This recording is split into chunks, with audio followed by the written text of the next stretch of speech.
Halo semuanya, perkenalkan nama Safi Asvina dengan NIM 24400208884 dari jurusan Teknik Informatika dan merupakan member dari Cybersecurity Community.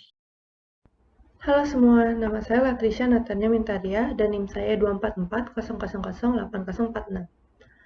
Saya merupakan mahasiswi dari jurusan Teknik Informatika dan mengikuti OKA Cybersecurity Community. Halo, nama saya Chelsea dengan NIM 24400037084 dari jurusan Teknik Informatika dan saya tergabung dalam OKA Cyber Security Community. Selamat menonton dan semoga bermanfaat.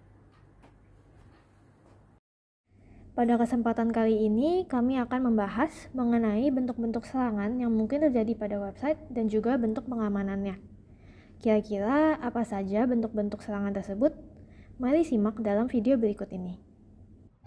Data breach adalah sebuah insiden di mana data yang rahasia, sensitif, dan atau terlindungi diakses tanpa otorisasi. Data-data yang rahasia, sensitif, dan atau terlindungi termasuk username dan password, kontak pribadi, dan informasi kartu kredit. Oleh karena itu, data breach dapat merugikan bisnis serta individu dengan berbagai cara, seperti pencurian identitas dan merusak hubungan antara sebuah bisnis dengan para konsumen. Data breach dapat terjadi secara sengaja maupun tidak sengaja.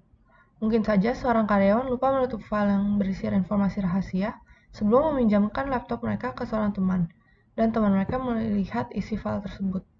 Namun, seorang karyawan juga dapat dengan sengaja menyebarkan file rahasia dari perusahaan mereka untuk keuntungan pribadi. Social engineering, brute force attack, serta malware adalah cara-cara populer yang digunakan para penjahat untuk dapat mengakses data-data yang mereka inginkan. Pencurian dan kehilangan secara fisik dapat menyebabkan data breach juga.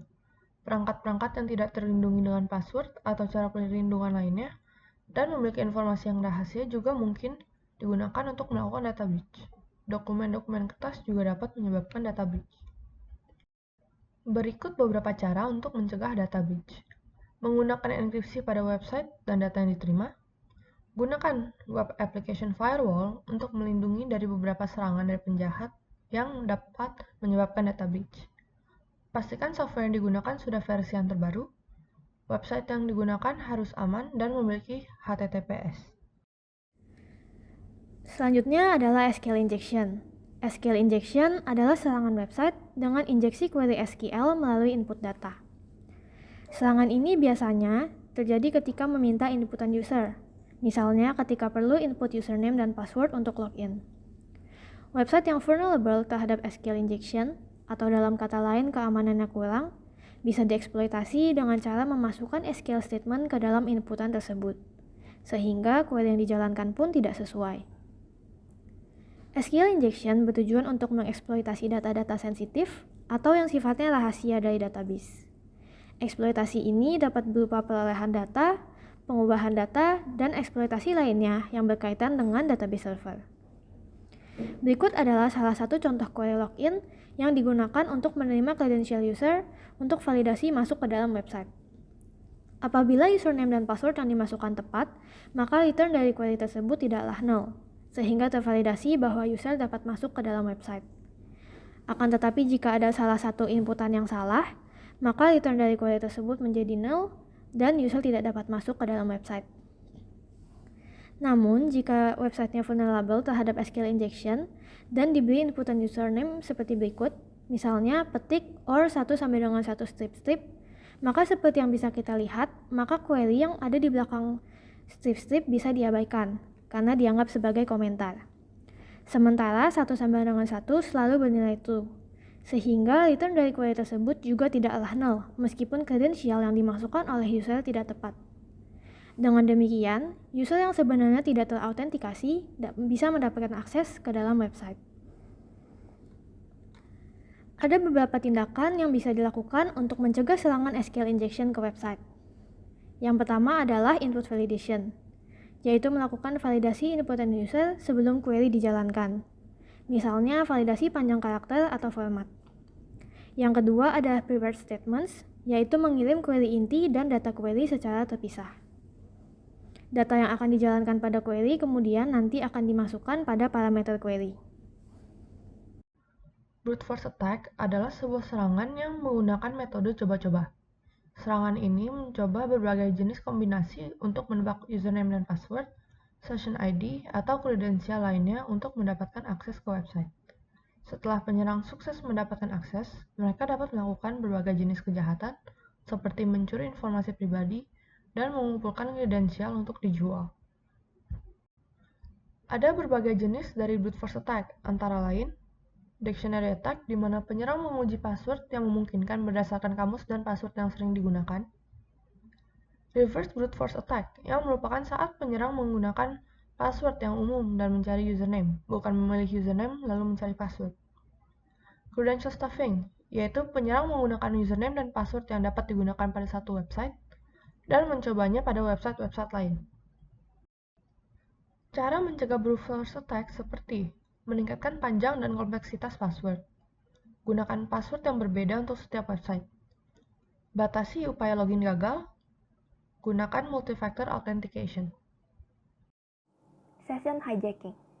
Session hijacking adalah aksi pengambilan kendali session user lain dengan melalui autentifikasi ID session user yang biasanya tersimpan dalam cookies. Lalu, apakah itu cookies? Cookies merupakan file data yang ditulis ke dalam hard disk komputer user yang biasanya dilakukan oleh web server untuk kepentingan mengidentifikasi user pada situs tersebut, sehingga sewaktu user kembali mengunjungi situs itu akan dapat segera mengenalinya. Jadi, dapat dikatakan bahwa cookies merupakan semacam session ID user saat terhubung pada situs-situs aktif melalui internet.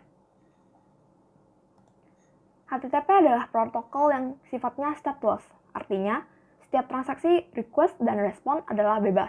Tidak ada hubungannya dengan transaksi sebelum atau sesudahnya. Jadi, server mengidentifier user dengan sebuah session ID.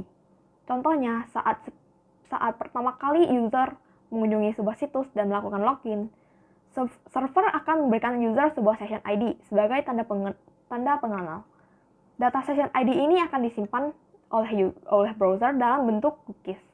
Kemudian, jika attacker berhasil mendapatkan session ID user dan memasuki server tersebut, maka server akan mengenali attacker session ID itu sebagai user yang seharusnya memiliki session ID tersebut. Untuk mendapatkan session ID, ada beberapa metode yang dapat digunakan. Yang pertama yaitu predict atau brute force. Predict atau brute force dilakukan dengan menebak angka session ID. Jika session ID tidak cukup random, maka ada kemungkinan metode ini akan berhasil. Namun, umumnya session ID untuk sekarang telah menggunakan fungsi random dan berukuran cukup panjang. Yang kedua yaitu dengan capture, seperti melakukan sniffing, man in the middle, CSRF atau XSS. Dan yang terakhir itu fixed, yaitu memaksa target untuk menggunakan session ID yang telah dipilih oleh attacker, atau biasanya disebut sebagai session fixation attack. Yang kelima adalah cross-site scripting atau yang lebih dikenal juga dengan nama XSS, yang merupakan bentuk serangan injeksi berbagai macam code atau script ke suatu situs website. Berbeda dengan SQL injection yang merupakan vulnerability di sisi server dan menyerang database, XSS adalah vulnerability yang menargetkan pengguna aplikasi atau pengunjung web, atau dalam kata lain merupakan client-side vulnerability. Dengan serangan ini, attacker dapat mencuri cookie seseorang, mendapatkan informasi sensitif, hingga menyimpan aplikasi yang berbahaya ke device user. XSS bekerja dengan memanfaatkan ketidakwaspadaan seseorang, misalnya dengan menyiapkan sebuah link yang menyimpan malicious code pada website yang vulnerable terhadap XSS. Apabila pengunjung website menekan link tersebut, attacker dapat melakukan pencurian informasi, cookie, dan lain sebagainya. XSS sendiri pada dasarnya terdiri dari dua tipe. Yang pertama adalah persistent XSS atau stored XSS atau type 1 XSS, yaitu jenis XSS di mana malicious script-nya tersimpan pada target server secara permanen, misalnya database, visitor log, comment field, dan sebagainya. Pengguna akan terkena serangan ini ketika merequest dari server tersebut. Yang kedua adalah non-persistent XSS atau reflected XSS atau type 2 XSS, yaitu jenis XSS di mana malicious code atau script-nya terefleksi pada tampilan web server, misalnya pada error message, search result, dan lain sebagainya. Untuk mengamankan website dari serangan XSS, kita bisa menggunakan encode pada data output agar attacker tidak dapat menyisipkan skrip berbahaya. Yang kedua, kita juga bisa memberikan validasi input yang dimasukkan oleh pengguna. Kemudian ada cross-site request forgery atau dikenal juga sebagai CSRF, yang merupakan serangan website dengan injeksi code yang dieksekusi ketika user sudah terautentikasi. Berbeda dengan XSS, CSRF attack membutuhkan autentikasi pengguna untuk dapat melakukan serangan. Pada dasarnya, CSRF bekerja dengan memanfaatkan cookie atau session pengguna. CSRF attack menipu website melalui request dari user yang dipercaya. Serangan bekerja melalui link pada halaman website yang diakses oleh user. Jika website menyimpan informasi autentikasi dalam sebuah cookie yang belum expire, maka dengan melakukan klik ke link tersebut akan menyebabkan website diakses dengan menggunakan cookie user yang melakukan klik. Setelahnya, penyerang akan menyamar seolah-olah sebagai user untuk mendapatkan akses ke dalam website. Dengan demikian, penyerang dapat melakukan aksi-aksi selayaknya pengguna di dalam website, seperti mengganti username, password, dan sebagainya. Penyerang juga bisa menginjeksi kode yang berbahaya dengan privilege sebagai pengguna. Sebagai tindakan preventif untuk mencegah serangan CSRF, kita bisa melakukan beberapa tindakan, seperti mengimplementasikan anti-CSRF token sebagai proteksi server side dari CSRF token. Anti-CSRF token sendiri merupakan random string yang hanya diketahui oleh browser pengguna dan server website, sehingga jika tidak match, maka tidak akan bisa mengakses server. Distributed Denial of Service atau DDoS attack adalah sebuah serangan yang dirancang untuk membuat sebuah website sangat lambat atau tidak dapat diakses oleh pengguna dengan cara membanjiri target dengan traffic. Sesuai dengan namanya, DDoS attack bertujuan untuk menolak, deny, layanan service website kepada penggunanya. DDoS attack menggunakan sebuah jaringan perangkat yang terhubung ke internet. Perangkat-perangkat ini merupakan komputer, webcam, smart TV, dan perangkat IoT lainnya. Semua perangkat tersebut telah terinfeksi oleh malware agar dapat dikontrol oleh penyerang. Satu perangkat terinfeksi disebut dengan bot atau zombie, dan jaringannya disebut dengan botnet. Botnet tersebut lalu digunakan oleh penyerang untuk mengirimkan traffic ke target sehingga target pun melambat atau tidak dapat diakses.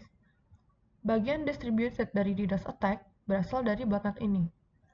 Karena penyerang menggunakan botnet, maka sumber dari serangan ini terdistribusi di antara banyak perangkat dan lebih susah untuk melindungi website dari sebuah serangan. Berikut beberapa cara yang dapat digunakan untuk persiapan akan DDoS attack. Mengawasi traffic website sehingga peningkatan signifikan dapat terdeteksi. Simulasikan kejadian saat website menerima banyak traffic untuk mengevaluasi kemampuan website yang terkena DDoS. Memastikan software, aplikasi, dan operating system menggunakan versi terbaru. Menggunakan layanan pihak ketiga yang terpercaya seperti Cloudflare. Zero Day Attack. Zero Day adalah istilah dalam dunia komputer untuk menggambarkan kerentanan keamanan yang baru saja ditemukan dan dapat diserang oleh attacker. Istilah Zero Day mengacu pada bahwa developer dari sistem atau web baru saja mengetahui kekurangan dari keamanannya tersebut dan mereka hanya tersisa waktu Zero Day untuk segera mengatasinya sebelum kelemahannya tersebut dieksploitasi oleh attacker. Dari penjelasan sebelumnya, dapat dikorelasikan bahwa Zero Day Attacks adalah penyerangan yang menyebabkan kerusakan atau pencurian data terhadap keamanan komputer melalui kelemahan atau kerentanan yang dimiliki oleh sistem, sebelum developer sistem berkesempatan untuk mengatasi kelemahannya tersebut. Saat kerentanan dari sistem tereksploitasi, attacker dapat menulis dan mengimplementasikan kode untuk memanfaatkan sistem tersebut. Kode tersebut disebut sebagai kode eksploitasi. Contohnya, saat user mengakses web yang merupakan korban dari Zero Day Attacks, kode eksploitasi tersebut dapat mencuri identitas user atau melakukan bentuk cybercrime lainnya. Kode eksploitasi yang dimaksud dapat dalam bentuk malware, seperti Trojan atau ransomware, dan lain-lain sebagainya. Adapun beberapa cara untuk mencegah Zero Day Attacks adalah yang pertama, rutin melakukan penetration testing pada sistem sebelum kelemahan dan kerentanan ditemukan oleh attacker. Yang kedua, menggunakan web application firewall menggunakan Web Application Firewall. Dengan menggunakan Web Application Firewall, setiap proses pada sistem akan diperiksa. Jika ditemukan lalu lintas yang memiliki indikasi sebagai ancaman terhadap keamanan website, Web Application Firewall akan menolak akses tersebut. Dan yang ketiga, menggunakan aplikasi keamanan yang memiliki fitur anti-malware dan vulnerability scanning. Yang kesembilan adalah man-in-the-middle attack. Man-in-the-middle attack, jika digambarkan kondisinya, dapat dikatakan sebagai menguping dalam bentuk dunia maya. Man-in-the-middle attack adalah penyerangan pada tengah-tengah komunikasi antara user dan server. Penyerangan ini bertujuan untuk mengambil informasi personal. Peretas biasanya akan berada di tengah-tengah komunikasi dan berpura-pura menjadi user di komunikasinya dengan server, dan menyamar sebagai server di komunikasi dengan user. Cara kerja dari man-in-the-middle attack ini dapat dibagi dalam dua bentuk. Yang pertama yaitu man-in-the-middle attack tradisional. Metode ini memerlukan kedekatan secara fisikal. Contohnya, peretas dan korban memiliki akses ke router Wi-Fi yang sama. Biasanya merupakan Wi-Fi atau koneksi di tempat umum. Attacker akan memindai router, mereka akan memasukkan tools-nya yang dapat mencegat dan membaca data antara korban dan server. Yang kedua yaitu man in the browser, yaitu dengan menyuntikkan malware ke komputer korban. Malware ini akan terinstall sendiri di browser tanpa diketahui oleh user. Adapun beberapa cara untuk mencegah man-in-the-middle attack, yaitu yang pertama, pastikan web yang diakses merupakan HTTPS. Yang kedua, hati-hati terhadap email phishing yang meminta atau untuk memperbarui kata sandi dan detail login. Jangan mengeklik link yang dilampirkan pada email, ketik alamat web tersebut secara manual di URL browser. Yang ketiga, jangan menggunakan koneksi di tempat umum yang tidak diproteksi dengan password, dan hindari menggunakan jaringan publik jika ingin melakukan transaksi. Kita sudah memahami berbagai serangan yang bisa terjadi pada website dan juga cara-cara pengamanannya. Pada dasarnya, untuk mengamankan website secara umum, kita dapat melakukan hal-hal seperti merancang website dengan codingan yang rapi, menggunakan enkripsi maupun encode untuk pengiriman data pada website, mengawasi traffic website dan penetrasi web secara berkala, dan juga mengembangkan fitur multi-factor authentication. Adapun beberapa dampak dari penggunaan website yang tidak aman yaitu yang pertama, adanya risiko untuk kehilangan data. Biasanya attacker akan menghapus data-data milik server atau menggunakan ransomware untuk mengunci data di server dan meminta sejumlah uang kepada pemilik server sebagai gantinya untuk mengembalikan website pemilik. Yang kedua, situs yang dibuka bisa saja berisi malware. Komputer user akan terinstall software berbahaya yang disebut malware tanpa sepengetahuan user. Dan ketiga, malware yang terinstall di komputer user juga akan tersebar ke komputer-komputer lain.